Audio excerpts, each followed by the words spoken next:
Some may find the following disturbing. Discretion is advised.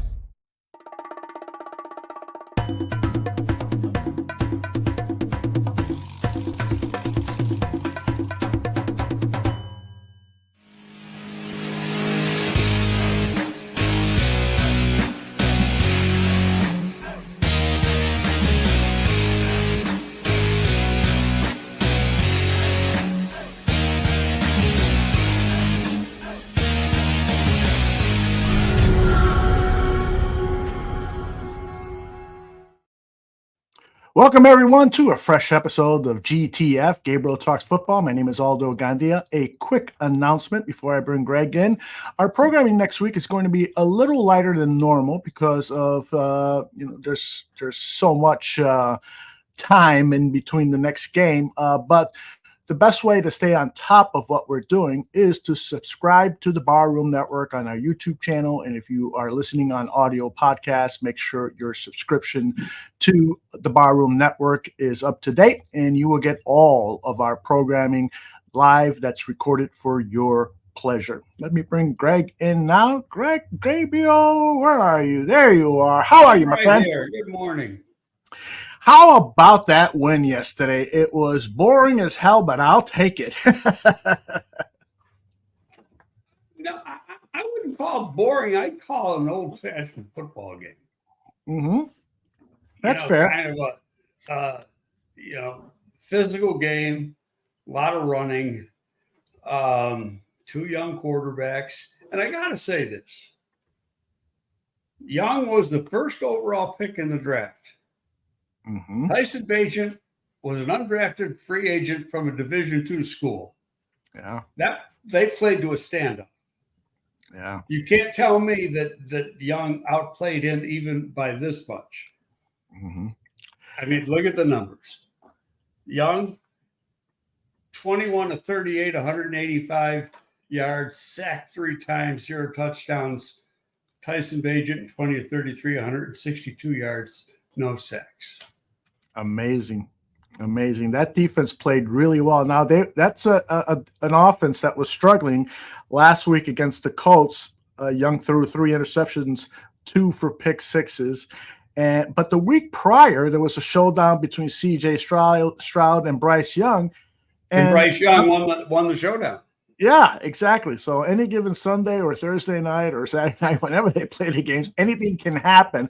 But I agree with you. When you compare the quarterback play of Tyson Bagent and Bryce Young, I'll take our guy. I'm sorry. I will. But it does look like he is headed back to the bench because Justin Fields should be ready to go for the Bears' next game. What are your feelings about Tyson Bagent and the fact that he's 2-2 as a substitute for Justin Fields? Do you think it was a good idea to go with him as the number 2 quarterback, or what? No, I don't know exactly what you mean. What do you mean? Do I think he should have been the backup all along? Correct. With DJ Walker being released after signing a big contract. He won the job. It's not like it was handed to him. Mm-hmm. He did. He proved to them that he could comprehend the playbook. He caught on to stuff very quickly.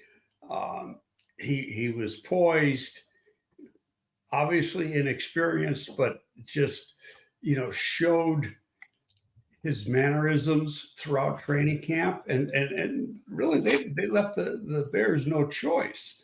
Now, I think this, and I'm probably getting away a little ahead.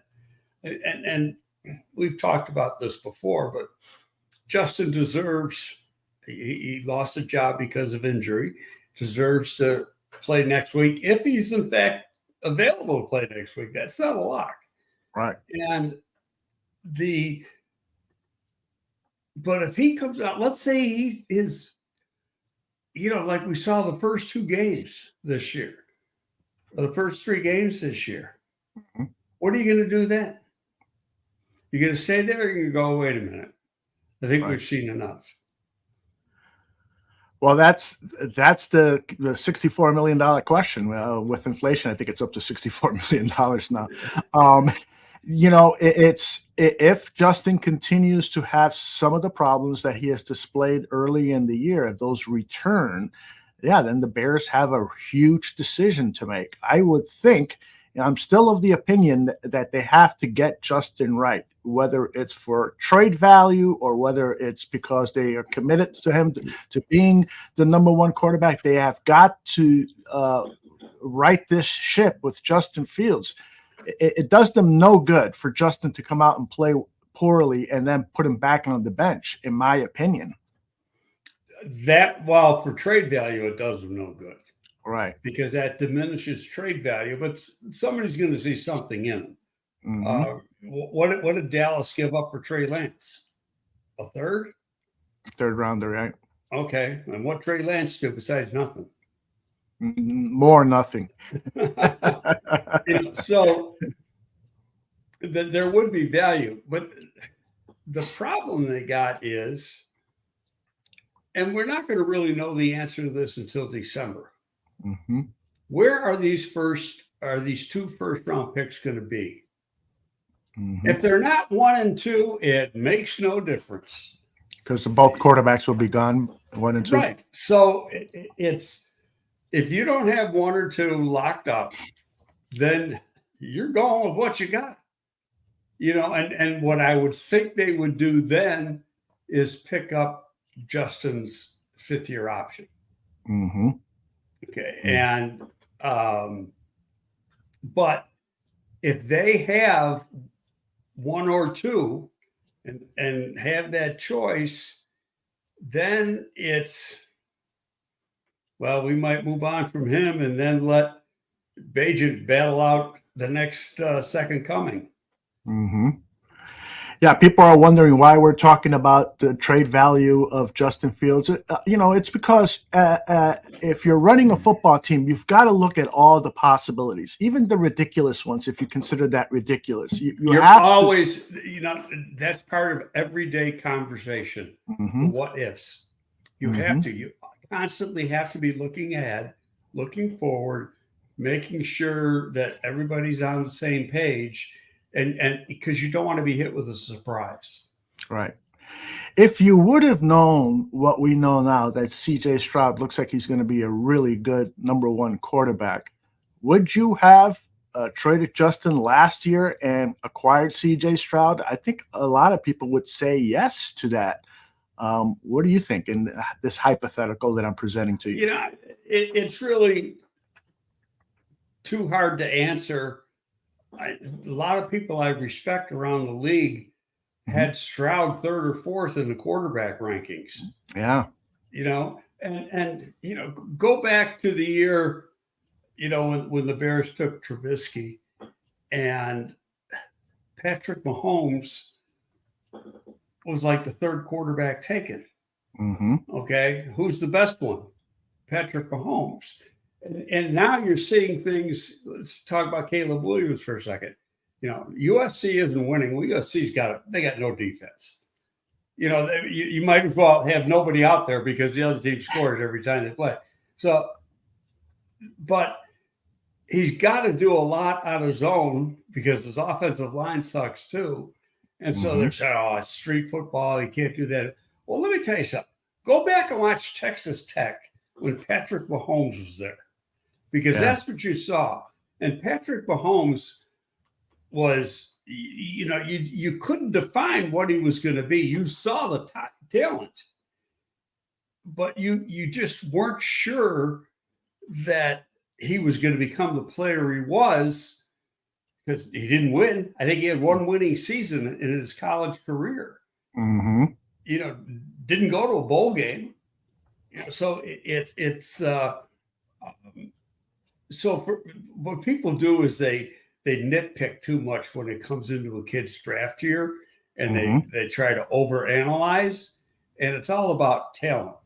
Yeah. And what I like to do, I think that if you're going to have a comp for Caleb Williams, it's Mahomes, and if you're going to have a comp for Drake May, it's probably Trevor Lawrence. Because I think they're similar type athletes, similar sizes, that type of thing. So, and Caleb Williams can do the magical things that that Mahomes can do. Does he need to be in a more disciplined environment? Sure. But, it would help if last year he had a lot better supporting cast than he has this year. And the numbers were a lot better. Interesting. Let us look at Tyson Bagent's numbers from last night. He was 20 of 33 for just 162 yards. He didn't go downfield very often. He did rush for 6 times for 12 yards. He was not sacked. Clearly, the game plan was protect the ball at all costs. It was Luke Getsy had him under a short leash, and it was good enough to win the game, but it wasn't a game plan designed to show all of his skills if he has those skills, meaning throwing the ball downfield. Is that safe to say? Yeah, I think it is. And I'll go back because it reminds me, because I've seen the clip played about 20 times this week. Herm Gilliam's post-game tirade, or Herm Edwards, rather, years and years ago. Yeah. The point is to win the game. Oh, game. Exactly. Yeah. We're going to do everything we can to win the game. Right. And so they weren't trying to stretch the field. Mm-hmm. Yeah. There was one play where Herbstreit noticed that Tyler Scott was wide open, but he was like the third option on the play on a deep ball. And there was a little bit of a rush on that. But the important thing is no turnovers, no sacks, no fumbles. It was a clean game, very conservative game, but a clean game. And more important than anything else, they won the game. Yep, indeed. Anyone that thinks that the Bears are tanking this season really need to reexamine that. This people are fighting for jobs, and you don't get a job if you've got a terrible one loss record. I saw a statement the other day, and there's really some validity to it. Mm-hmm. Players and coaches don't tank. Organizations tank. Yeah, I saw that too. Yeah. By what they're given the coaches to play with. Mm-hmm. So you could say that last year you took some good pieces of the puzzle away, but they knew they had to rebuild. They knew it was the best thing to do for the team. But I think it's still too early, first week in November, to say the Bears are going to draft a quarterback. We got to let this play out and see what happens. There's still 8 games left. That's right. So a lot can 7. happen. I believe it's left. 7. Yeah. Yeah. Okay. That's a lot of football games. Mm-hmm. And then make a decision. Are we going on with Justin or not? Or do we like Tyson Bagent? Is he a future? And I'm going to sit here and tell you, the kid still impresses the shit out of me. They put up some. I don't know if you saw the graphic near the end of the game of like the first 6-7 games of most of the quarterbacks game in the league. They won like one game. That's right. And their stats were terrible. So it's some of the things this kid does is just. It totally amazes me, and it's only because I've been doing this a long time. Did you watch the post-game show that was on Amazon Prime? I did not. Okay, that was so they brought him in, and probably a good 15 minutes, and they got some pretty good people there. Andrew Whitworth is there. Gonzalez, the tight end, Fitzpatrick, the quarterback. And they were like in awe of this kid by the end of that segment. They're going like, this kid's a rookie from Division II. He says the right things. He's got a ton of poise. Time will tell if I think he can be a pretty damn good quarterback in this league. Time will tell.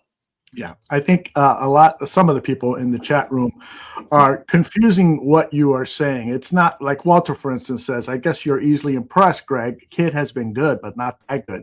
I don't think Greg is saying that he's been that good. Greg is saying that as a scout, he is projecting that this guy has all the tools to get better. Am I fair in saying that, Greg? Yeah, well, part of it, it's like you watch how he handles himself, his mannerisms, his poise, his composure, coming up to the line of scrimmage. You've seen quarterbacks come up to the line of scrimmage with that deer in headlights look. Right. You've never seen that once Mm-hmm. from this kid. He's up there and he is confident. He is confident with what he's doing, and he's confident that he's going to get the job done. That's half the damn battle. Indeed. Of course he's going to make mistakes. And he's going to make mistakes because, coordinators are going to throw different things at him because he hasn't seen a lot of things yet. But that's part of the growing pains. And like I say, go back to the graphic that we saw at the end of last night's game. None of these guys played good early in their rookie year. Mm-hmm. But this guy's already won one more game than all of them. Yeah. And I don't care who it was against. Indeed. Mike Ibsen says, Greg, did you watch the game with prime vision? It added to the viewing experience. I like seeing the routes and possible pressure players. Are you familiar with that? Amazon offers 2 or 3 different feeds. One is in Spanish, but one has the next gen stats. And they actually will put a circle around players that analytics say are going to blitz. Or when the play is run, they'll have the X's and O's up on the screen. It's really a unique viewing experience. It's not at all like the traditional watching a game, although the announcers are the same, but you get all of this analytic information on the screen. Have you ever seen a Bears game like that? No, I haven't. And I'll be honest, I hate the Amazon streaming. Me too. Okay, I watched it on Fox last night because that was a local thing, and then I turned over to Prime for the post-game show. Yeah. And it just seems like I don't know how to explain this. It's like the announcers are in another building somewhere looking at the game. The sounds just don't sound right. And then when it was on Fox, it's like a normal broadcast. Yeah, that's weird. It is weird. And I gotta complain about the Kelsey interview during the game that took about 15 minutes, it seemed. I thought maybe more. Yeah, I thought that was reprehensible to have a player from another team talking about him being the sexiest man and so forth. It's in the first half. There are 20 on the field. There are 22 different stories they can focus on, whether they're talking about the center, the quarterback, the defensive end, whatever. And they got to. Well, you know why they did that? I mean, why? We can sit here and complain they did it. Well, because they're looking at the 2 of the worst teams in the National Football League. So we got to have some, what if this game is dreadful? And it really wasn't a dreadful game. No, it was at times because, I think that we didn't see some long pass attempts, It wasn't an explosive game. Right. That's what I mean. Right. Okay. So you didn't, except for the punt return. By the way, take away that punt return, the defense held the Carolina offense 2 field goals. Yes. It was very impressive. And I'll tell you, the guy who played his ass off, Kyler Gordon. Indeed. Here are some of the stats from the defense, and you see Kyler Gordon had 8 tackles, 2 tackles for a loss. He was just reading everything. It seemed like he really did a great job of studying film because he was anticipating throws. He was doing fantastic. There were 3 sacks in the game. Ndakwe, Justin Jones, Rasheem Green. Next Gen Stats say that Montez Sweat had 8 pressures, and that's been disputed. I saw Dan McNeil, the former WSCR radio show host, saying, I'm not sure how Next Gen Stats comes up with pressures. I don't know how any of these people come up with pressures because it's not how I learned out what a pressure is. Yeah. But I'm going to say he had 5 at least. I mean, his presence has freed up some of the other guys because you got to start concentrating on him.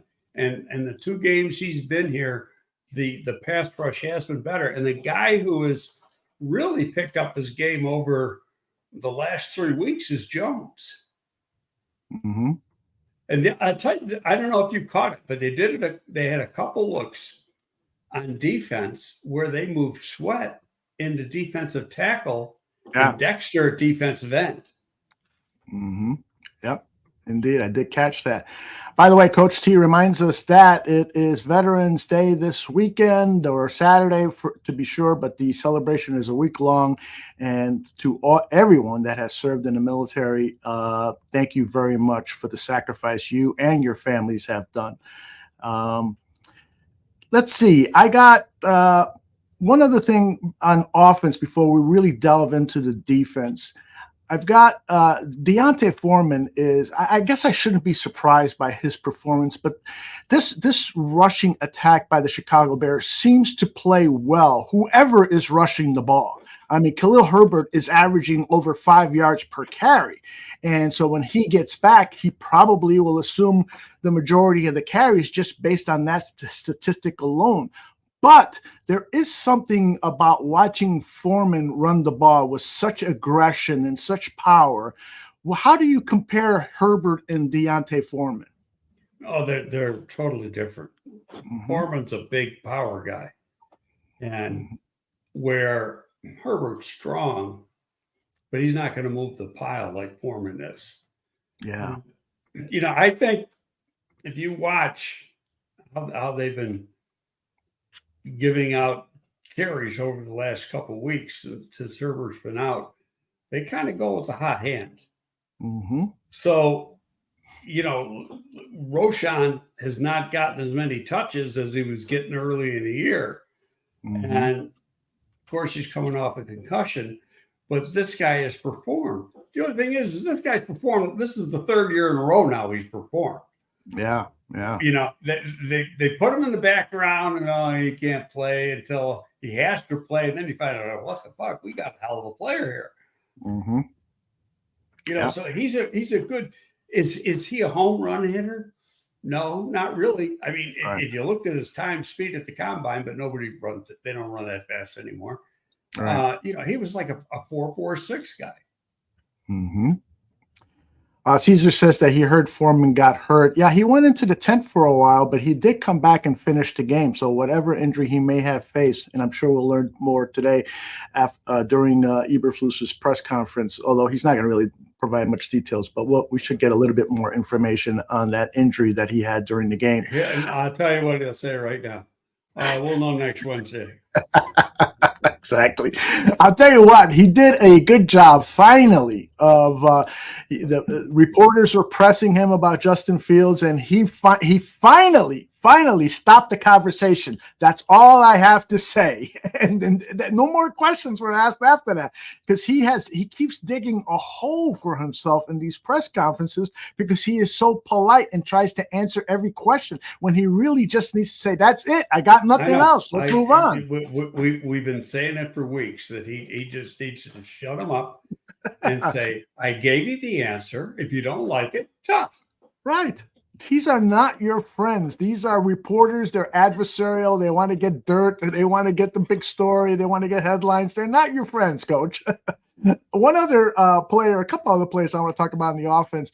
You know, I think Cole Kmet, I said this last night, Cole Kmet has elevated himself to a top tier tight end. You know, probably in the bottom of that first tier of tight ends.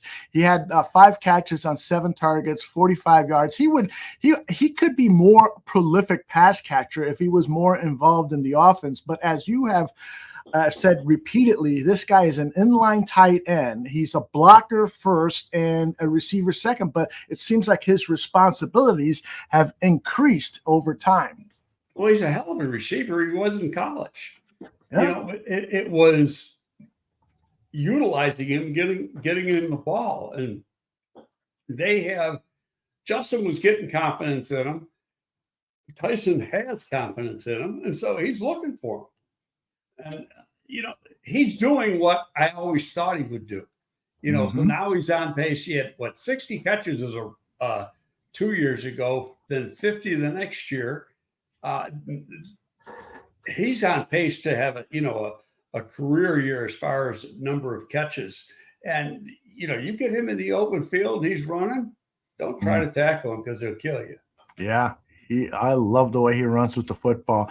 He's made so much improvement. I know a lot of people in his rookie and second year were saying he's a bust. And I'm like, you got to give these guys time. This doesn't work this way. I'm so – no, that is – I keep seeing this stuff on X, that Bagent's got a noodle arm. What the fuck are they looking at? They don't – I'll go back to that throw last week, the first touchdown pass to Kmet, where he's rolling to his left, has to throw across his body. He threw that ball 38 yards in the air at least, and it's probably more than 40 because of the angle. And it was on a line drive, perfect throw. There's nothing wrong with his arm. I just keep saying, don't try to compare his arm to Justin Herbert or Brett Favre or something like that, because that's not it. But he's got a damn good arm. Right. I put up a graphic yesterday on X at the combine for the last, 8-10 years or so. They've been measuring velocity, and his was better than Aiden O'Connell, who is the starting quarterback now for the Raiders. O'Connell was throwing left 49 miles an hour, right 49 miles an hour, and Bagent was throwing 56 to the left and 53 to the right. And then Dane Brugler said, what you want is to make sure your quarterback is throwing above 50. Below 50 is a signal. Now, velocity doesn't equal arm strength in terms of, throwing the ball 50, 60, 70 yards downfield. But velocity is, to try to get into those tight windows and so forth. Right, and so, right. According to the combine, I don't know where the narrative started. But the people who want to use that narrative really are totally clueless as to what they're talking about. In fact, perfect example last night, that third down play on the last drive. That was a bullet. First of all, the play shocked me. I thought conservative route, they're going to run it, run the clock down, punt it, and there's going to be they're going to have about 20 seconds Carolina will have like 20 seconds to get themselves in position with no timeouts to kick a field goal to tie the game. He rifled that ball, and he put it in a window about this big. Yeah. Got to talk about the receivers before we start focusing on the defense here. DJ Moore and Darnell Mooney's stats. Moore was targeted 9 times. Mooney just 4. Mooney had 14 yards on his 2 receptions. Moore had 58 yards. He had also a couple of penalties, and one of which he disagreed with vehemently. Oh, that was a horrible call. Yeah, I thought that there was 3 or 4 bad calls on the Bears, and he was the victim of one of them, DJ Moore. Are you surprised that Mooney hasn't been getting more targets? Is he lost in this offense? Is he's not going to be signed to a contract extension, is he? I would bet he is. Really? The guy's a hell of a player.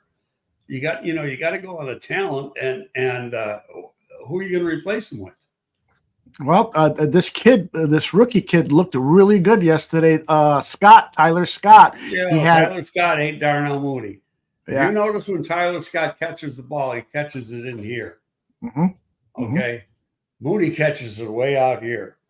And Tyler Scott has got a bright future, but he was a later pick because of some of those things. He had a lot of drops when he was at Cincinnati. He's come up, he's made some big plays in the last couple of weeks, and he will continue to improve. But I think Mooney is a really good NFL receiver. Last week he got the touches, and it really depends on the flow of the game, where that receiver is in the progression, because if one's open, the quarterback's going to one. And if he's 2 in that particular play, and so there's a lot of things that are involved in that, and we got to be honest, that was a very conservative game plan last night. Sure I didn't was. have any. The only play that I had fault with was they were 3rd and 9 or 3rd and 8, and I think this was in later in the game, and he throws deep to Moore, and it was incomplete, and Moore was well covered. And I'm going, I tweeted out, I said, I hate long throws like that on 3rd and 9. Do it on 2nd because you got 3rd down to come back. But the object is to move the chains. And so, get the 1st down. Well, yeah, and I'm of the opinion that, because I see in the chat, Greg, that there's a lot of people who are saying the Bears have to sign Mooney. And these are the same people that want Justin Fields to stay with the team. You've got to look ahead. If you're going to sign Justin Fields to a long-term contract, that's going to eat probably about 15 to 20% of your salary cap. And so you have to be really, really careful whose contracts you're going to extend. You're going to have to rely on the draft, and you're going to have to rely on veteran free agents that you can get on a deal to come and play with the team. That's the formula for every team that has a quarterback who is playing for $30 million. Let me argue that a little bit. Please. Because I disagree with you just on some of it. I don't think, even if Justin Fields is the quarterback next year, that does not mean he's getting an extension. That's correct. Okay? Yeah. He's in the 4th year of his rookie contract, and they have the option to pick up the 5th year. And if not, he becomes a free agent. And if they pick up the 5th year, then they have him another year. So really, the Bears are in the driver's seat. I think part of the equation is, where are we going to be drafting? What the standings are now mean absolutely nothing. Yeah. Right. So, things are going to change. Teams are going to win games that you didn't think they were going to win. Other teams are going to lose games that you didn't think they were going to lose. So you got to wait until December. Then you're going to know where you're going to be. And then you'll make a decision based on the play to date, and then the play starting next week with Detroit. And, and probably Justin will be in there. But he's got to be the Justin we saw against Denver and Washington, not the Justin we saw against Green Bay and some of the other games. Because if he is, I think they'll pull him. Yeah. Well, that's an interesting point. I didn't quite look at it that way. Let's get a couple of questions out of the way before we delve into the defense. J2K wants to know, would you pick up the 5th-year option of Justin Fields just so that you have control of him in case you want to make a trade? So next year is his 4th year, and then the 5th-year option, of course, would be for 2026. You pick it up and it's guaranteed. Really? Can't you renege on that like they did with Leonard Floyd? Didn't they renege on that with Leonard Floyd? They said they were going to pick up his 5th-year option, and then they dropped it before the season started? Well, let's double check into that. But I think you pick up that 5th-year option, he has a guaranteed contract for that 5th year. Okay. Which, well, you can say you're going to do it and then not do it. Right. Maybe that's what happened with. Okay. But I'll double check on that one. But we'll answer it at another time. But the Giants did it with Jones last year. They picked up the 5th-year option, and so he gambled on himself. He had his best year, and he hit the lottery, and he stunk again this year. So you got to be careful. You got to be sold. The money they're paying these guys. I mean, we're talking $250 million minimum, and so when you're talking that kind of money, you better be damn well sold on this guy that he's going to be your quarterback. Yeah, and if you're not, then move on. Back to the offense here. Jeff has a question regarding Braxton Jones. He's been playing well and did so again last night. Bears look like they have their offensive tackles of the future. Do you think they avoid the alt from Notre Dame and Fashanu at the top of the draft and consider other positions? I've always thought that.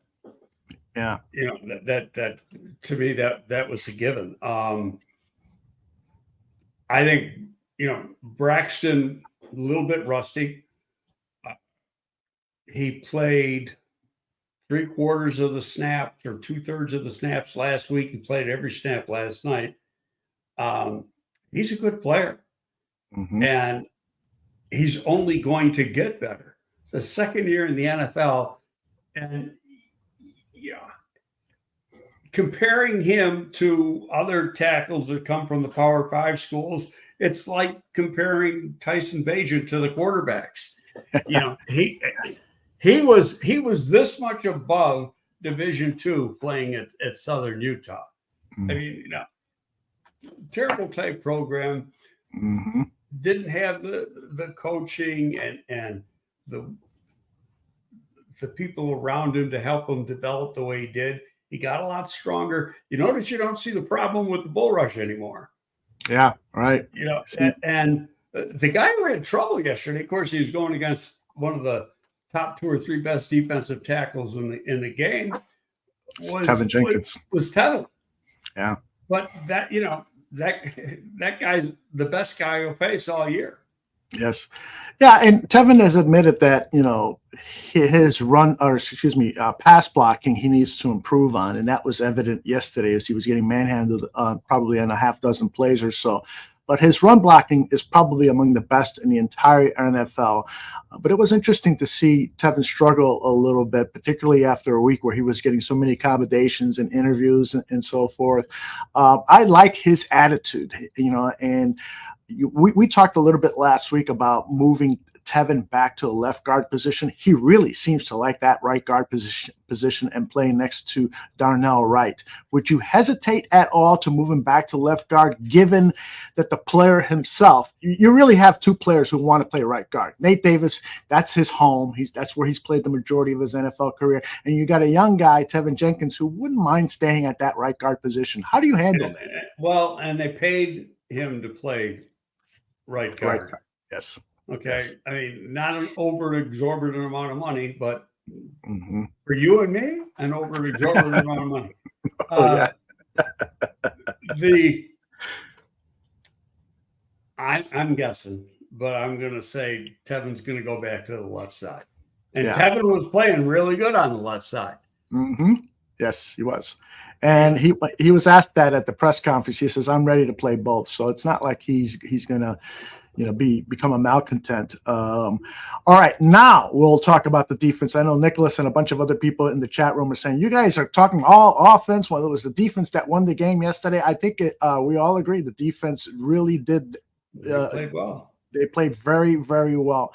Let's start at the defensive line position. Were you happy? It seemed to me, I haven't seen the snap count, but it seemed to me like Pickens and Dexter got more snaps. This is, again, after a week where the media was asking Eberflus, how come these guys aren't getting more snaps? You said they were going to get more snaps. It seemed like they got more snaps and that they played pretty well in getting that interior pass rush up the middle to disrupt Young, the quarterback. Fishbane had that this morning. Look it up. Give me a sure.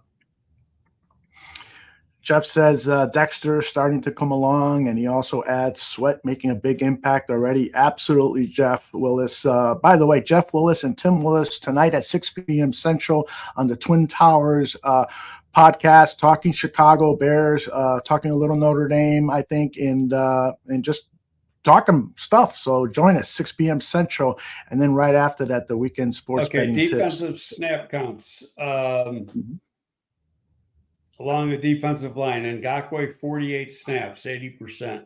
Sweat 44 snaps, 73%.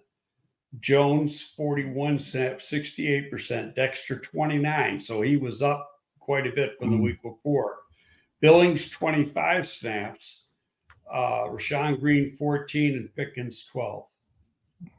Okay, so Pickens didn't play as much as I thought.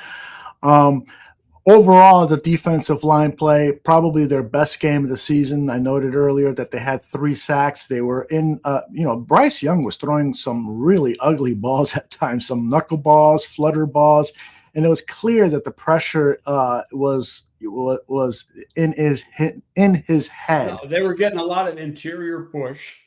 Mhm. I thought Sweat was doing an excellent job coming off the edge, as was Ngakoue. Um, that was Sweat it's turning out to be. Well, you got a couple things. You got young guys who are getting more experienced. Mhm. You got actually 4 guys that have never played together before this year. Mhm. When you look at the group, Yeah. and then the addition of Sweat is just help because teams now got to try to stop him. It's going to free up and Ngakoue. I think it's a good situation. I know in the past, some of the pass rush schemes they had, I mentioned before they had Dexter playing outside and Sweat inside. Then there was others where the inside pass rushers were Jones and Dexter. And Mhm. Dexter was getting pressures. And the last couple of weeks, he's been getting pressures. Yes. So, he's getting better as he's learning the pro game. And, I think the future's real bright for him. Yeah, I gotta believe, Greg, and you planted this thought in my mind, about the upcoming draft. You said that you have a gut feeling that Ryan Poles is going to double down on defensive linemen, like maybe in the first round and third round or something like that. Well, yeah, It's but just then like, I said after that trade that changes the equation a little bit. well, I gotta believe that if he does pick up a defensive end to play to complement Montez Sweat, that all of a sudden this defensive line for the Chicago Bears has taken a major step forward if Dexter and Pickens continue to improve and provide that inside pass rush. And of course, Billings, has now a contract extension. I think that this Bears defensive line is one young pass rusher away from being one of the best defensive lines in the NFC. Am I wrong? Um, I think it's a little early to say, but you're heading in the right direction. And I wouldn't be shocked if, let's see how it goes. And Ngakoue's got 3 sacks. He very easily should have 5. He Mm-hmm. let 2 slip out of his hand. Mm-hmm. He averages 8.5 to 9 a year. He's right on schedule with what he does. But I'd like to get a young guy in there. And if you want to get a young guy, you got to take him high. Yep. That's why I hope Justin Fields or even Tyson Bagent is the locked-in number 1 quarterback, and we have confidence in our quarterbacking situation. Because if we pick up like Latu from UCLA, like Bear Truth 9 just said, or wait a minute, let's hold the horses on Latu because he might not pass the medical. He is the number 1 pass rusher of this season. He's already got, I think, 11. He had 1.5 last week. Mm-hmm. And he's great, but and if we didn't talk about it before, I'll tell you the story. So he starts off at the University of Washington. Mm-hmm. Okay, and in his second year, he hurts his neck. Mm-hmm. He has to have neck surgery. Missed the whole season. The Washington doctors told him never to play football again. Mm-hmm. So obviously, and part of the reason was, I think, 6 months after surgery, and I've tried to do a lot of research. I'm only can come up with so much stuff. Right. But 6 months after surgery, he still got numbness. Mm-hmm. And so they basically retired him. Well, he wasn't ready to retire, so he went school shopping. And the UCLA medical staff, which is a pretty renowned medical staff, right? They passed him. And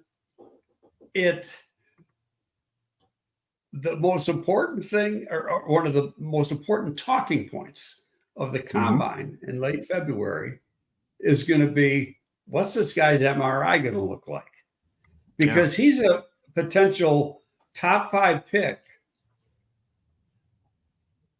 if he passes. My gut feeling is 15 or 16 will pass, 15 or 16 will fail.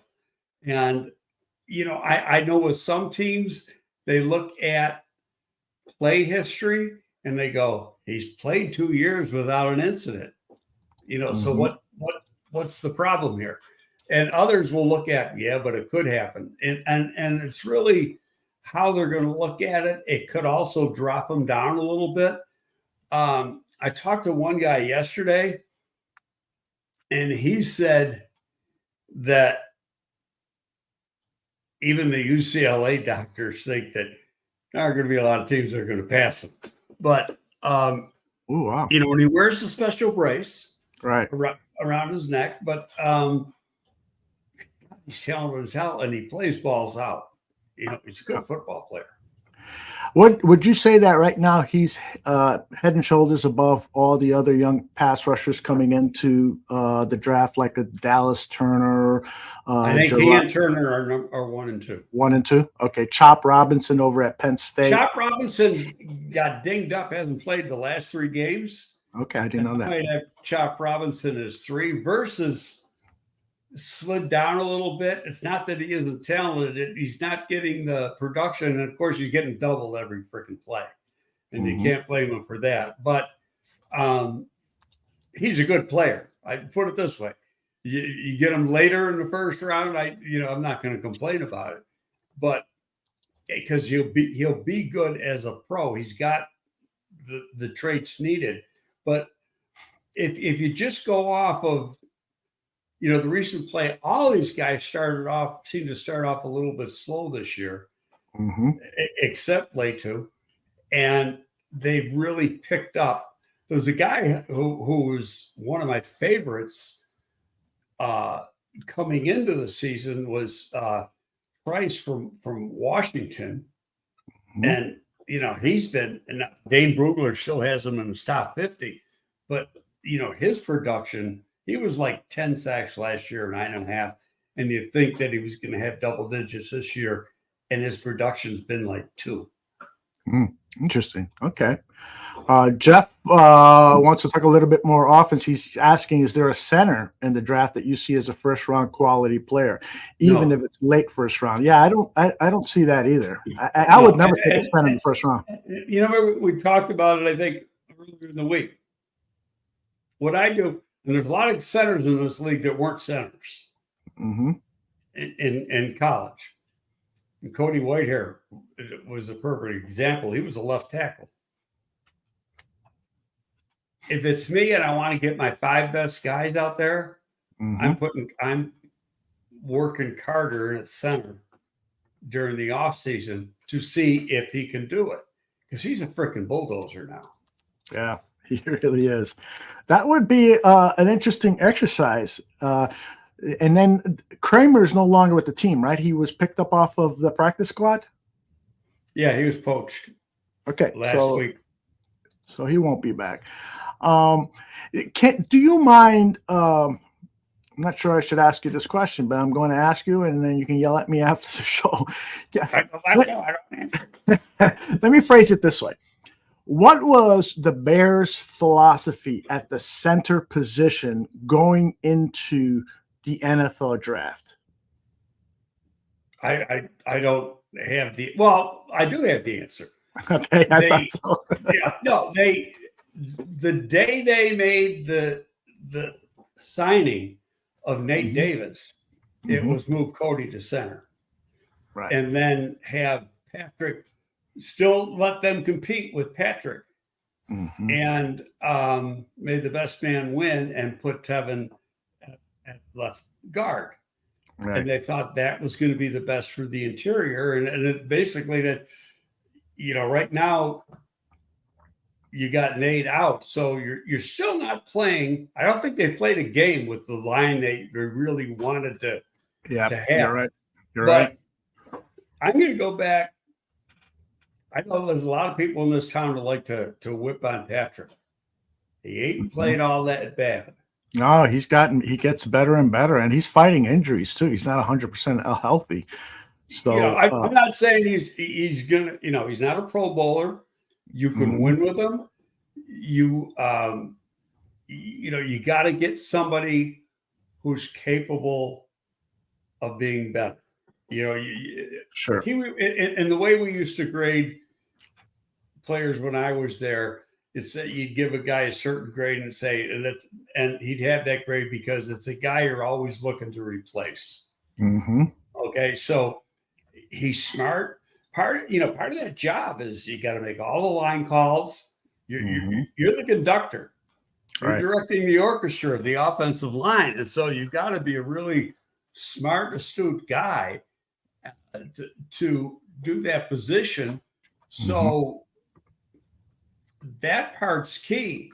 But just looking at raw talent, and I Carter has played really well when he's had to play this year, and I'm thinking all the time, why can't move him to center? But does he have everything else going on upstairs that can make him be the center? Because otherwise you're going to have to shift the line calls out to either Tevin or Nate Davis. Now, there was one other concern, I believe, that Poles had about bringing in a first-year center into the NFL, because there were so many changes in the interior of the line, and to have a rookie making the calls and trying to stabilize the defensive line. Did Poles feel like it's better to wait a year to bring in a center and focus on some of the other many needs that the team has? Yeah, I think that's a fair assessment. Okay. Yeah, I think a very fair assessment. Jeff asked, Greg, do you think Tyler Piazza, I can't pronounce this guy's name, Piazza from Dallas becomes available in free agency, or do the Cowboys hang on to him?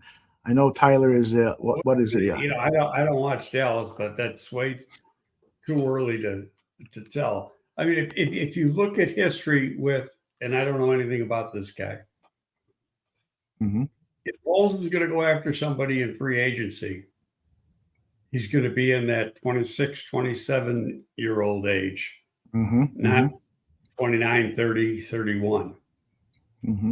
Yeah, indeed. I agree. There's been a lot of comments in the chat room, Greg, about the fact that the Bears defense played a really terrible offense, and so perhaps we shouldn't crown them yet, as in the words of the late great. Let's be fair. The defense has played a lot better over the course of the last 4 weeks. Yes, they have. The numbers speak for themselves. Had a couple turnovers. I'll tell you what scared the hell out of me was Sanborn dropped the interception. Yeah. And I almost tweeted out, because that was Lovey's pet peeve. You drop an interception, it always leads to bad things. And, because they still got the ball. And it turned out it didn't. I mean, so that was great. And when you looked at the replay, it would have been a very difficult catch for him to make. It wasn't like it was right there. Right.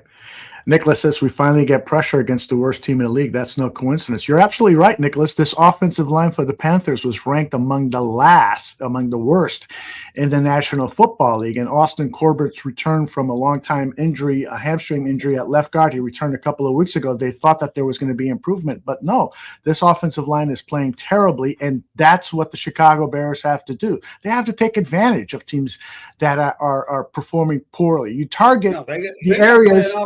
Next week they got to play an offensive line. One of the best in the league, absolutely. Yeah. And so that's a true measurement. But my point to Nicholas is, if you're playing a bad offensive line, then you should get at least 3 sacks. Then you should get pressure, and that sometimes that hasn't happened with the Bears unit.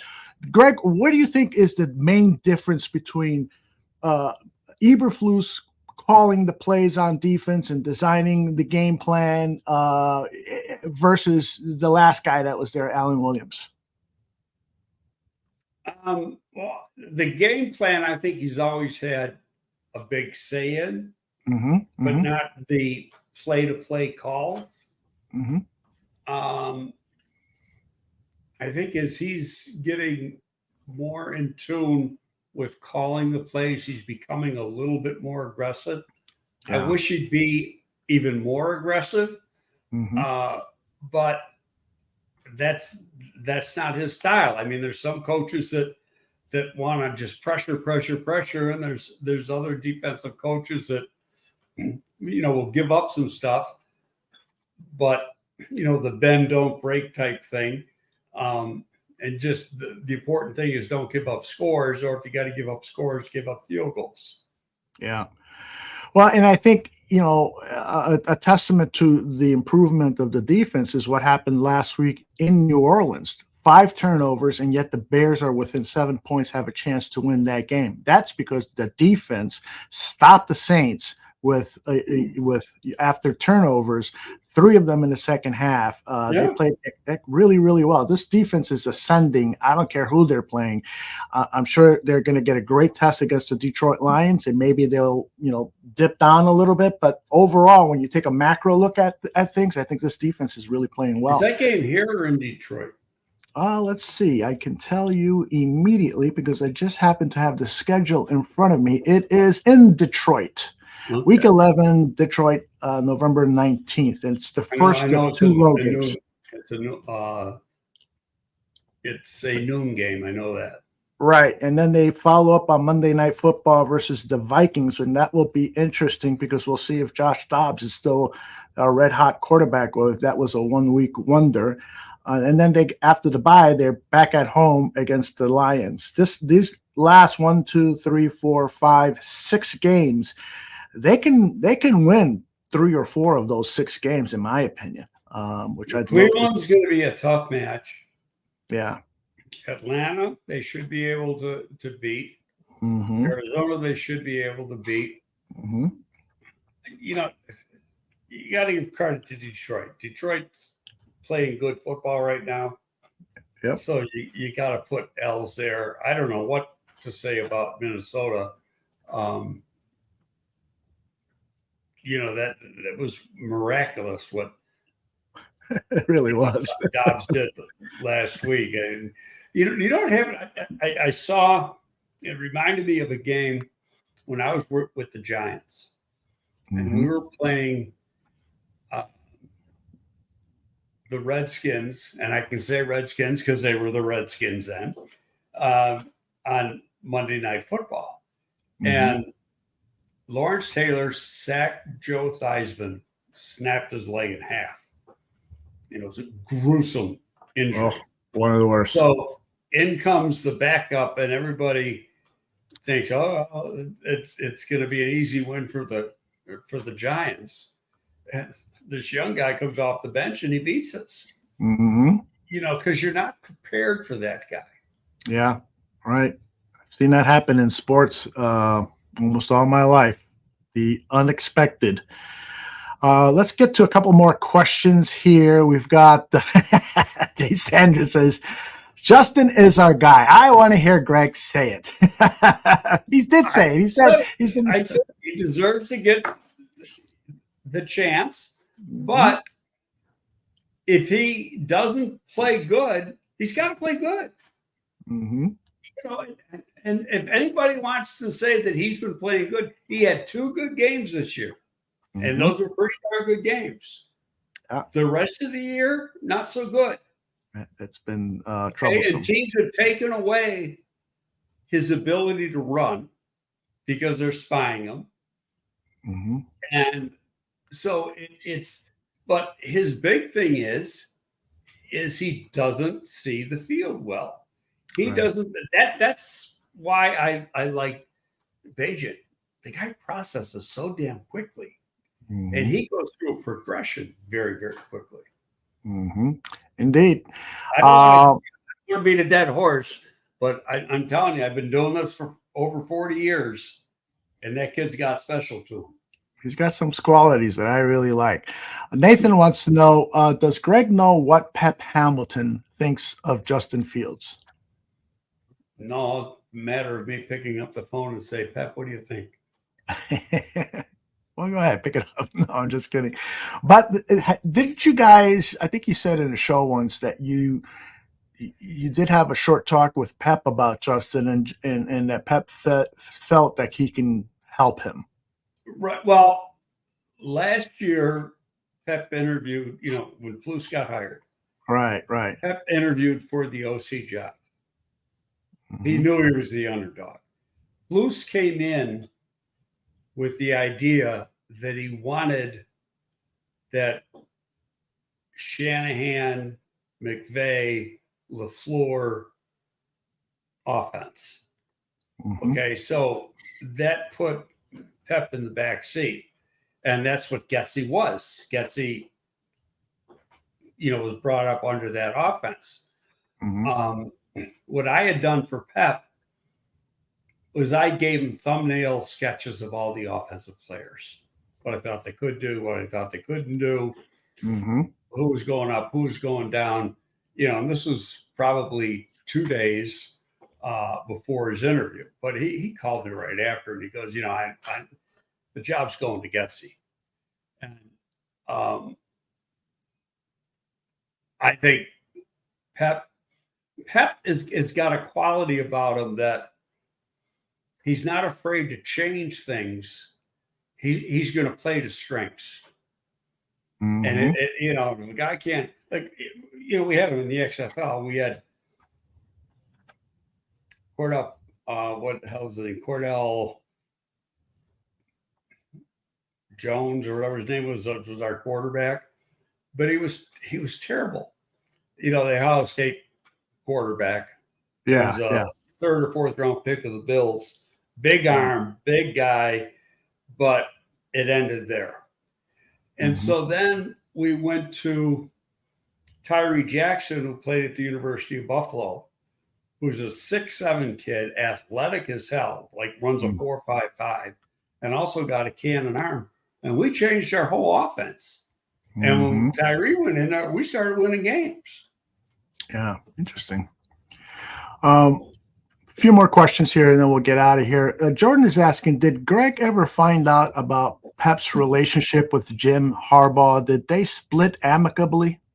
As far as I know, yes.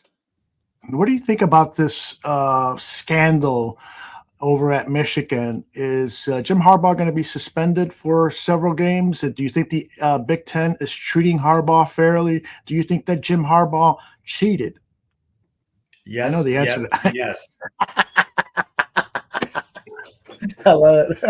No, I mean, come on. Did you see some of the graphics? Yeah, I did. I mean, points scored by Michigan before they hired this rogue guy. Points scored after. Points given up before and after. Record before and after. And to say that Harbaugh didn't know about it is total foolishness. Mm-hmm. And so, and the league is on. They haven't come out publicly and said it, but there's already been precedent that if he gets suspended by the NCAA or Michigan, or gets even fired by Michigan and suspended by the NCAA from holding a college job for, say, a year or two or something like that, the NFL will not allow a team to hire him. That's what I read too. Yeah. Yeah, they will. In other words, they're not going to be. Hey, we're not going to be your free ride. Right. You're sitting out that suspension. Yeah. Yeah, I think Tom Pelissero. I mean, I've met the guy a couple of times. I like his brother a whole lot more, and I just think he's a nutcase, and I don't think his mannerisms. Excuse me. And granted, he had success in San Francisco, but that was 10 years ago. And players have changed in 10 years. I just don't think the way he does things is going to sit well with today's NFL player. Could I be wrong? Absolutely. Yeah. But, for some reason, everybody thinks he's a great coach. But, well, maybe he's a great coach because he's cheating his ass off. I'm with you on this one, Greg. There's something about the guy that I don't like. I don't think he has scruples. I don't think he has ethics. I look back at his coaching career, and he went to the Super Bowl. He did some nice, innovative things with San Francisco, but everybody hated him at San Francisco. They were so happy to see him go out the door. That Well, says a lot. I'm going to tell you a story because I know that this for a fact. So he has an agent, a longtime agent, and who was doing all his contracts and did his contract at the University of San Diego, did his contract when he was up at Stanford, and then San Francisco comes along, and Balke, who was at that time running Trent Balke, who was at Jacksonville at that time, running San Francisco.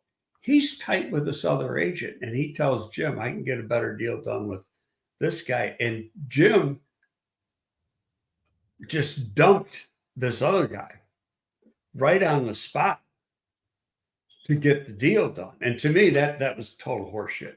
Wow. So when that happened, I lost all respect for him. Now, the agent ended up taking it to like an arbitration type thing and ended up getting half the commission because it was bullshit. But that just tells you what the guy is. Yeah, interesting.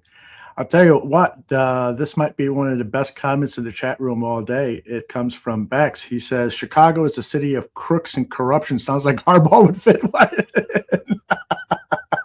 Maybe you should be a politician. That's right. Run for mayor, Jim. Just stay out of Hallis Hall. If that's who they chose, I may be off on this, but there were rumblings he wanted the job, a year and a half ago. Right. He was praying for the Minnesota job. Nobody hired him. So I can't see Bears management being happy with Jim Harbaugh at Hallis Hall, given that he's a control freak, given that he's so volatile, given that he carries with him this aura of corruption. I just don't see a marriage there. But he's had two, and granted, college football is different than pro football, but really two scandals in the last couple of years. He's got a recruiting scandal that Michigan already suspended him for the first 3 games of this year. But the NCAA says, well, that might not be enough. We haven't made our final ruling yet. So he may be due some more suspension because of that. And now this cheating thing. And this cheating thing, they got a paper trail. Guys, getting paid by Venmo and PayPal and sending people off to games to take videos, and then the guys, and then this guy's sitting on the sideline of Central Michigan in their opener against Michigan State this year in Central Michigan gear. Come on. Yeah. Very, very interesting. Lots of great comments in the chat room. We could devote an entire show to Jim Harbaugh. Maybe we will someday. But I want to get through some of these other comments on other subjects. 3 Point wants to know, Aldo, please ask Greg how much input he has to Ryan Poise, the Bears general manager. How much input? Yeah. None. You guys talk from time to time. Is that fair to say? Talk or text. But okay. I'm not going to try to. I sent him, and I won't talk about it on the air. I'll tell you. I sent him one piece of advice, and he appreciated it about a situation that was going on. Okay. And he sent me a text right back, and he says, "Hey, thanks. I really appreciate that." But no, I don't have any input. He and Ian are running the show there, and they're like joined at the hip. Yeah, they are. It's going to be interesting to see what happens because Ian is going to go on some job interviews for GM positions, and if he does move it, the Bears get some kind of compensation in terms of draft picks. Third round. Third round. So that's gonna be an interesting situation. Ravi wants to know, Greg, why do you think it took so long for Cole Kmet to break out? I'm happy that he is good, and I apologize for ripping him in the past, but Ravi thinks it took him a while to become this breakout tight end. What are your thoughts on that? Do you think it took him a while, and if so, why? No, I think part of it is adjusting to the pro game. Mm-hmm. Learning the concepts of pro. It's a lot different. Your offense is a lot different than the defense is. Mm-hmm. And then on top of that, it's how one staff wanted to utilize them versus another staff wanted to utilize them while he was still growing within the thing. And you know what? What's this? This is third year now? Fourth. Pretty sure, yeah. He's become a hell of a player. Yep. By the way, He's still a young guy. Greg has been taking some medication, and that's the first time I've heard, or maybe the second time I heard him cough today. It sounds like the meds are working. As I said to you last night in a text, between you and me, we're keeping the medical profession in Chicagoland. That's right. That's right. Making mode. That's right. My surgeon said, "Well, I'm going to be on vacation," and I go, "Yeah, I paid for that, right?" Going to Europe for a couple of weeks. Yeah, well, have a drink on me. All right. I think I got a couple more questions queued up here. Let's see. Ravi and a bunch of other people in the chat room have been saying, can we please leave Jack Sanborn in the middle? He really has great instincts for playing that middle linebacker position. Do you think there's any possibility at all that Tremaine Edmonds could be moved outside? He did play outside linebacker a bit with the Bills, I believe. What are your thoughts on Sanborn and how he should be utilized? First of all, Edmonds is a hell of a player. Mm-hmm. Guy's a two-time Pro Bowler. And he's a natural Mike. I could see Sanborn eventually replacing Edwards before Edmonds. Mm-hmm. If you just look at the contract, Edwards has got a 3-year contract. And the one thing Edwards doesn't have is speed. And you saw that on the flat pass last night on a third down or fourth down throw. Mm-hmm. Very smart, very instinctive. It hits a ton, makes a lot of plays, but when you get him in coverage in space like that, he's going to have his problems. He was a good pickup. Sanborn has been playing a lot this year, so he is the starting Sam. Mm-hmm. So he's the number 3 linebacker in the group, and when they go to nickel, then he comes off the field. But what's valuable about him is if either of those other two guys, Edmonds goes down, he's in. Edwards goes down, he's in. Yeah. So, he's getting his play time, and I dare say that when contract time is up, he's going to get paid. Mm-hmm. The guy's a hell of a player. Yep. He will. There's no doubt about it. I think he's better than – there's been a lot of comps to Sanborn and Nick Kwiatkowski. I think he's better than Kwiatkowski. Kwiatkowski didn't have quite the instincts that Sanborn has. And I thought Kwiatkowski, I thought, had good instincts. Mm-hmm. Sanborn's got rare instincts. Yeah. But he's also, even though he didn't run real fast, I think he ran 4.71. Mm-hmm. He's got quick twitch to him. Yes. All right, I got 2 more, and then we'll get out of here. Yeah, maybe 3. No, we're going to talk about the East-West game. Oh, yeah, we got to do that as well. Rory has been very persistent with this question, and perseverance pays off. He says, if the Bears move on from Flus, who do you think would be a good candidate for this position? And this has been asked a number of times in the chat already today. Do you have a list of guys who could be potential head coach candidates for the Chicago Bears if they're going to make a move in 2024? I only got one right now, and that's Dan Quinn. Dan Quinn, okay. Who was one of the runner-ups. All right. I think he deserves it based on the work he's been doing in Dallas. Mm-hmm. And what I like about him is the staff he put together in Atlanta was outstanding. His offensive line coach is Chris Morgan, who's coaching the line here. His offensive coordinator was Shanahan. His quarterback coach was LaFleur. I mean, he had some good damn people on that staff. Mm-hmm. So, yeah. I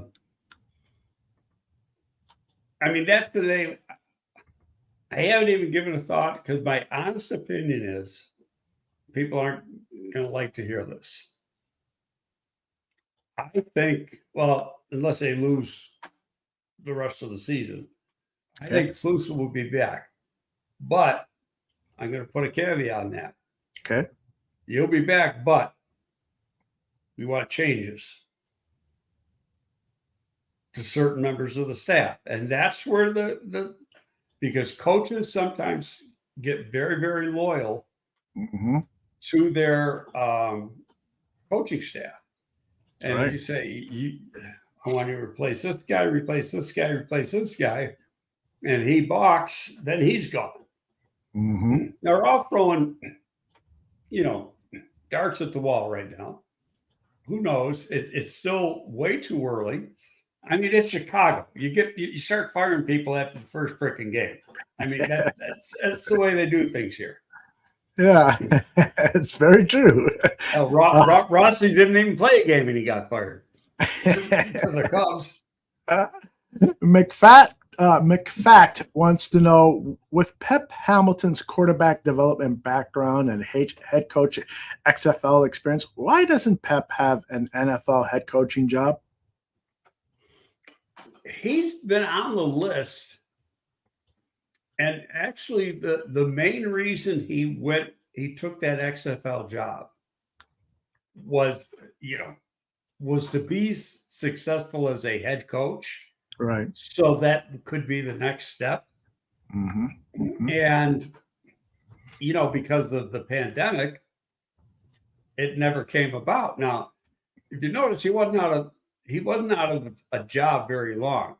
We officially folded in May of 2020, even though we stopped playing March because of the pandemic, but we officially folded in May of 2020.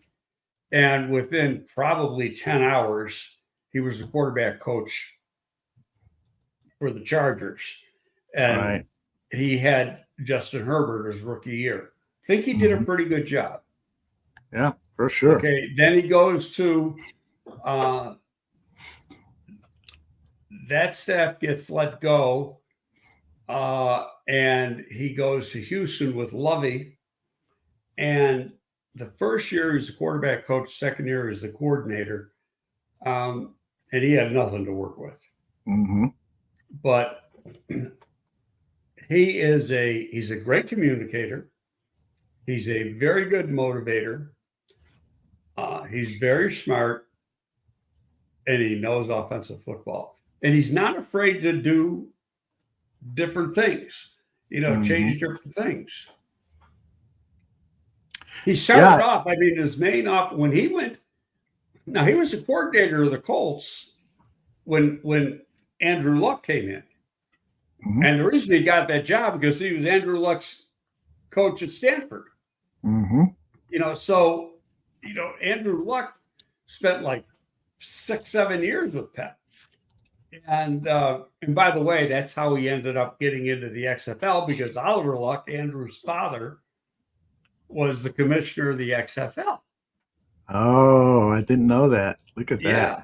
So, they got a close relationship. But he was kind of tied to that Stanford offensive scheme for a while, and he still utilizes some of it, but he's broken away from it and added a lot of his own because the game changes. Absolutely. What do you think about Bobby Slowick, the Texans offensive coordinator? He's the son Really of. don't know much about him. Yeah, his dad, I think, played for the Chicago Bears. His name has been popping up a lot recently.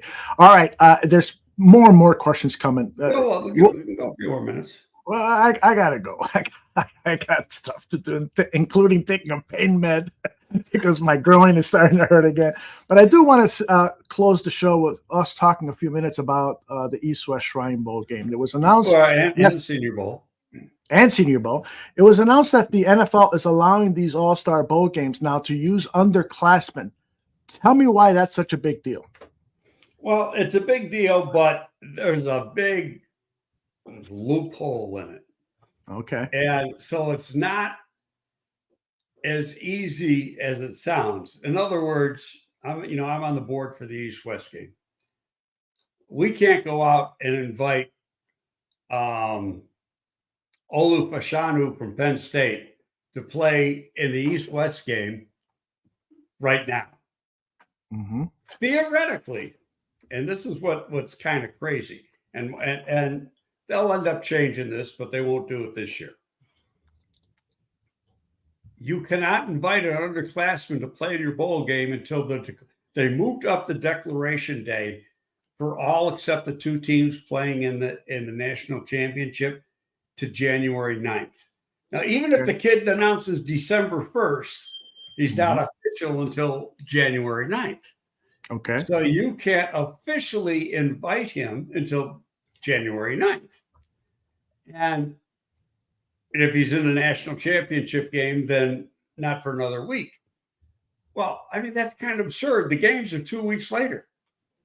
So there's going to be some quietly under the table talking going on.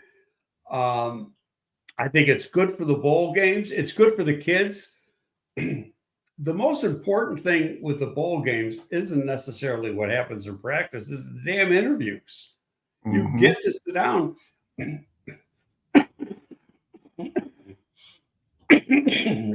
It's getting to me now.